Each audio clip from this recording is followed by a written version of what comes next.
नमस्कार, मी हितेश पाटील, निदेशक शासकीय तांत्रिक विद्यालय नंदुरबार आपणा सर्वांचे स्वागत करतो। आज आपण वर्कशॉप कॅल्क्युलेशन आणि सायन्समधील वस्तुमान, वजन, घनता आणि विशिष्ट गुरुत्व याबद्दल शिकणार आहोत। या चॅप्टरमध्ये तुम्हाला दोन भाग पाहायला भेटतात। पहिला भाग हा थेरॉटिकल आहे, ज्यात तुम्हाला कन्सेप्ट शिकायचे असतात, आणि दुसरा जो भाग आहे न्यूमेरिकल आणि एमसीक्यूचे आहेत। तर या लेक्चरमध्ये आपण एक एक करून सगळ्या ज्या कन्सेप्ट आहेत ते आधी समजून घेऊ आणि त्याच्यानंतर या टॉपिकवर कशा पद्धतीचे एमसीक्यू विचारले जातात आणि कशा पद्धतीचे न्यूमेरिकल हे फॉर्म होत असतात त्याबद्दल आपण डिस्कस करणार आहोत। तर आजची आपली पहिली कन्सेप्ट आहे ती म्हणजे मास, याला मराठीमध्ये वस्तुमान म्हणतात। जगात कोणताही पदार्थ हा सामान्यतः तीन स्थितीत आढळत असतो। आपल्याला माहिती आहे कोणकोणत्या त्या तीन स्थिती आहेत। एक आहे घन, एक आहे द्रव आणि एक आहे वायू। कोणत्याही स्थितीमध्ये पदार्थ हा कोणत्या ना कोणत्या द्रव्यापासून बनलेला असतो। तर याच्यात एक कन्फ्यूज व्हायचं नाही, द्रव्य वेगळं आहे आणि द्रव वेगळं आहे। द्रव ही एक अवस्था आहे, द्रव्य म्हणजे किती कण आहेत ते म्हणजे तुमचं द्रव्य असणार आहे। तर या पदार्थातील द्रव्यांच्या समुच्चयाला पदार्थाचे वस्तुमान म्हणतात। ही तुमच्या पुस्तकातली डेफिनेशन आहे। पदार्थातील द्रव्यांच्या समुच्चयाला काय म्हणतो? पदार्थाचे वस्तुमान हे म्हणत असतो। जर मी याला अजून सोप्या भाषेत बोलायचं झालं तर एखाद्या पदार्थात किती कण आहेत ते म्हणजे त्या पदार्थाचं वस्तुमान असणार आहे। यावरून तुम्हाला लक्षात येत असेल की जितके जास्त कण आहेत तितके जास्त वस्तुमान हे असणार आहे। वस्तुमान ही एक भौतिक राशी आहे। तर तुमच्या मनात आता प्रश्न येत असेल की भौतिक राशी म्हणजे नेमकी काय? तर साध्या भाषेत सांगायचं झालं तर अशी राशी जिला मोजता येतं तिला आपण भौतिक राशी हे म्हणत असतो। जसं मला माझं गाव किती अंतरावर आहे हे सांगायचे असेल तर 35 किलोमीटर अंतरावर आहे। किती किलोमीटर आहे? 35 किलोमीटर। तर हे जे अंतर आहे ज्याला आपण इंग्लिशमध्ये डिस्टन्स म्हणतो, हे मोजता आलं, किलोमीटरमध्ये मी त्याला मोजलं, म्हणून डिस्टन्स ही एक भौतिक राशी आहे। मी आज खूप आनंदी आहे, परंतु माझा आनंद किती आहे ते मोजता येत नाही, म्हणून आनंद जो आपण आपली एखादी भावना असेल ती भौतिक राशी असणार नाही। तर मी बोलतोय मास ही एक भौतिक राशी आहे। जेव्हा मी असं बोलतो तर समजायचं की मासला मोजता येतं आणि त्याला मोजण्यासाठी काहीतरी युनिट हे असणार आहे। तर मासचं CGS युनिट असणार आहे, ते म्हणजे ग्राम। CGS ही एक सिस्टीम आहे। याच्यात जो तुमचा कॅपिटल C आहे तो तुमचा सेंटीमीटर दर्शवतो, G फॉर ग्राम असतो आणि S फॉर सेकंद असतो। नंतर दुसरी सिस्टीम असते MKS आणि SI सिस्टीम जे असणार आहेत त्याच्यामध्ये मासचं युनिट असणार आहे kg, किलोग्राम। आणि जर तुम्ही FPS सिस्टीमच्या बाबतीत बोलले तर FPS सिस्टीममध्ये मासचं युनिट हे पाऊंड असणार आहे। आता बोलायचं झालं तर वस्तुमान ही एक अदिश राशी आहे। याचा अर्थ वस्तुमानची किंमत ही दिशेनुसार बदलत नाही। एक एक्झाम्पल देतो। मी आज बाजारपेठेत गेलो आणि बाजारपेठेतून 1 किलोग्राम टमाटे घेतले आणि घरी आलो, तर ते घरी आल्यानंतर मी परत वजन केलं तर ते 1 किलोग्रामच भरणार आहेत। वस्तुमानची किंमत जागेनुसार बदलत नाही, दिशेनुसार बदलत नाही, त्याच्यामुळे आपण बोलतो की वस्तुमान ही एक अदिश राशी आहे। मी हेच टमाटे पूर्व दिशेला ठेवले तर ती तेवढेच राहणार आहेत, पश्चिम दिशेला ठेवले तर त्याचं तुमचं मास जे येणार आहे, वस्तुमान जे येणार आहे हे तेवढंच राहणार आहे। तर एक गोष्ट लक्षात ठेवायचं, वस्तुमान हे जागेनुसार बदलणार नाही।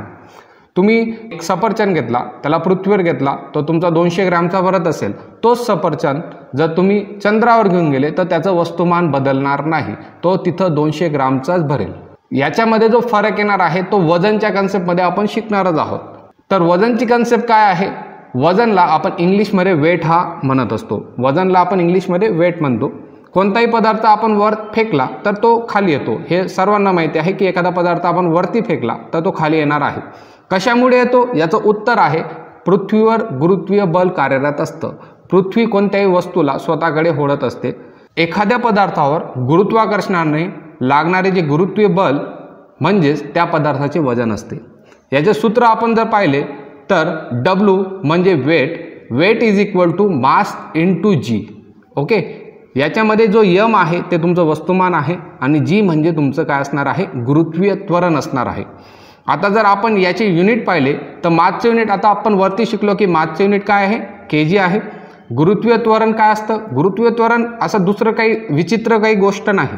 गुरुत्वीय त्वरण काय आहे? तर गुरुत्वीय त्वरण हे एक प्रकारचं ॲक्सेलरेशनच आहे आणि त्याचं युनिट जे भेटणार आहे ते असतं मीटर पर सेकंदचा स्क्वेअर।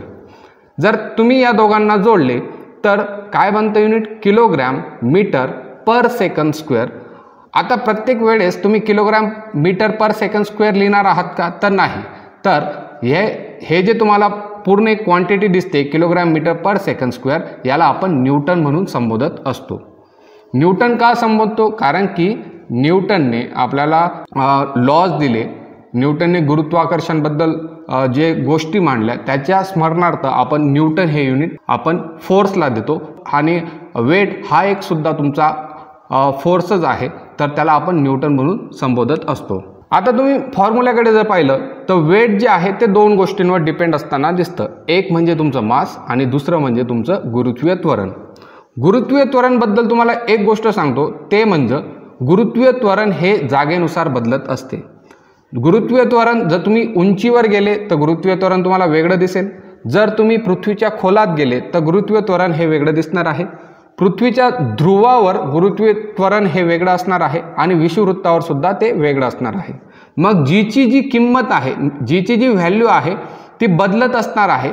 यावरून एक निष्कर्ष निघतो की वेट जे आहे ते जागेनुसार तुम्हाला बदलताना दिसेल. जागेनुसार जेव्हा वस्तूची किंमत, एखाद्या भौतिक राशीची किंमत दिशेनुसार जागेनुसार जर बदलत असेल तर आपण तिला सदिश राशी असं म्हणत असतो. तर आता आपण पाहूया वस्तुमान आणि वजन या दोघांमधला फरक काय आहे. जनरली आपण जे रेग्युलर लाईफमध्ये बोलतो की माझं वजन 60 किलोग्रॅम आहे किंवा माझं वजन 70 किलोग्रॅम आहे, तर ते आपण वजन नाही म्हणत असतो, ते आपलं मास, त्या माझ्या 60 kgला किती ग्रॅव्हिटेशनल पुल लागत आहे ते आपण म्हणत असतो. ओके, तर या दोघांमधला डिफरन्स जो आहे तो आपण आता पाहणार आहोत. पहिलं म्हणजे तुमची डेफिनेशन, की डेफिनेशनमध्ये काय असतं, तर आत्ता आपण पाहिलं की वस्तुमानची डेफिनेशन असते ती म्हणजे एखाद्या वस्तूमधील त्या पदार्थाचं प्रमाण किती आहे.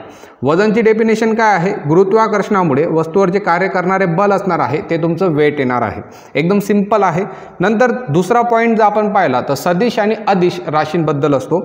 जर तुम्ही मास पाहिलं, आपण आत्ताच डिस्कस केलं, मास हे कोणत्याही परिस्थितीत बदलत नाही, ते अपरिवर्तनीय असणार आहे.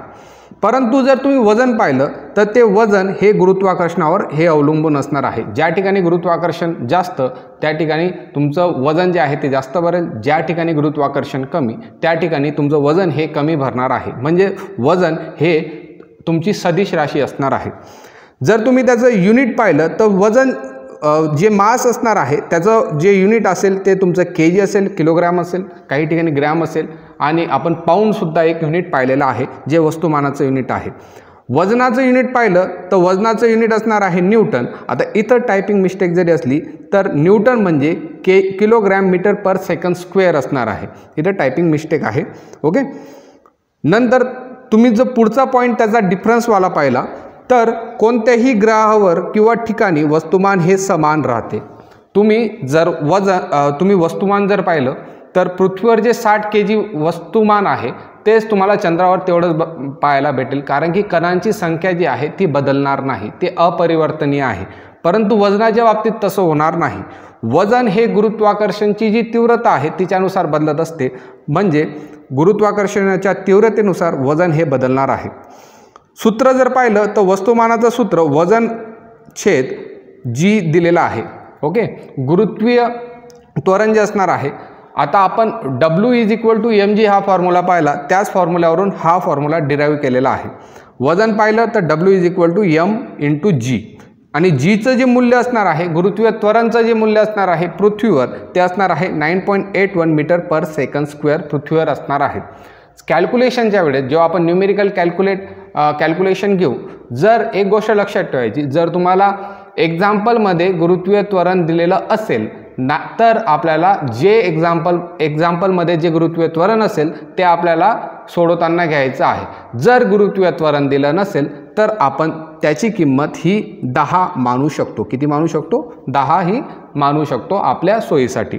ओके, पुढचा पॉईंट पाहूया. एखाद्या व्यक्तीचे वस्तुमान पृथ्वी, चंद्र आणि मंगळावर 60 kg असेल. आता परत तोच पॉईंट आला की जर वजन हे कुठं चेंज होत नाही, तो पृथ्वीवर पण सेम असेल, चंद्रावरही सेम असेल आणि मंगळावरही सेम असणार आहे. परंतु जर वेटच्या बाबतीत बोलायचं झालं तर त्याच व्यक्तीचे वजन पृथ्वीवर 588.6 न्यूटन असेल. आता न्यूटन का बोललेलं आहे? कारण की हे वजन आहे आणि वजनचं युनिट न्यूटन असणार आहे. चंद्रावर त्याचं वजन जे आहे 98.1 न्यूटन असेल आणि मंगळावर त्याचं वजन जे असणार आहे 222.6 न्यूटन असेल. आता हे कशा पद्धतीने आलं, कशावरून आलं त्याचंसुद्धा मी तुम्हाला एक्सप्लेनेशन देतो. ते म्हणजे तुमचा जो फॉर्म्युला होता W = m/g. ओके, मास त्याचं 60 घेतलेलं आहे आणि जी ची व्हॅल्यू 9.81 घेतली. 9.81 जर घेतली तर तुम्हाला 588.6 उत्तर येईल. आणि चंद्रावरची जी ची व्हॅल्यू वेगळी असेल, तिला जर मल्टिप्लाय केलं तर 98.1 येईल. आणि मंगळावरची जी ची व्हॅल्यू जर तुम्ही घेतली आणि तिला जर मासने मल्टिप्लाय केलं, मास तुमचं 60 kg आहे, तर तुम्हाला 222.6 एवढं उत्तर भेटणार आहे. वस्तुमान मोजण्यासाठी आपण काटा वापरत असतो आणि जर तुम्ही वजन मोजलं तर त्याच्यासाठी स्प्रिंग स्केल हे वापरले असतं. स्प्रिंग बॅलन्स ज्याला म्हटलं जातं ते वापरण्यात येतं. अशा पद्धतीने तुमचं मास आणि वेट या दोघांच्या कन्सेप्ट क्लिअर झालेल्या आहेत. या कन्सेप्ट क्लिअर झाल्यानंतर आपल्याला काही न्यूमेरिकलसुद्धा सॉल्व करावं लागतात, ते आपण पुढच्या लेक्चरमध्ये पाहू.